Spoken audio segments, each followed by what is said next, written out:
జ్యోతిర్మయుడగు దేవుని సంగమా, దేవుని సమాజమా, దేవుని బిడ్డలారా, ఈరోజు దేవుని యొక్క వాక్యం ఎంపిక చేసుకున్న వాక్య భాగము దేవుని గొర్రెపిల్ల అనేక సందేశాన్ని మనం ఈ రోజున వింటున్నాం.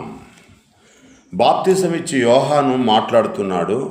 బాప్తిసం తీసుకోవడానికి నడిచి వస్తున్న యేసుక్రీస్తు ప్రభును చూచి, ఇదిగో లోక పాపమును మోసుకొని పోవు దేవుని గొర్రెపిల్ల అని మాట్లాడుతూ ఉన్నాడు. ప్రియమైన దేవుని బిడ్డలారా, మన అతిక్రమ క్రియలను బట్టి యేసుక్రీస్తు ప్రభు గాయపరచబడ్డాడు.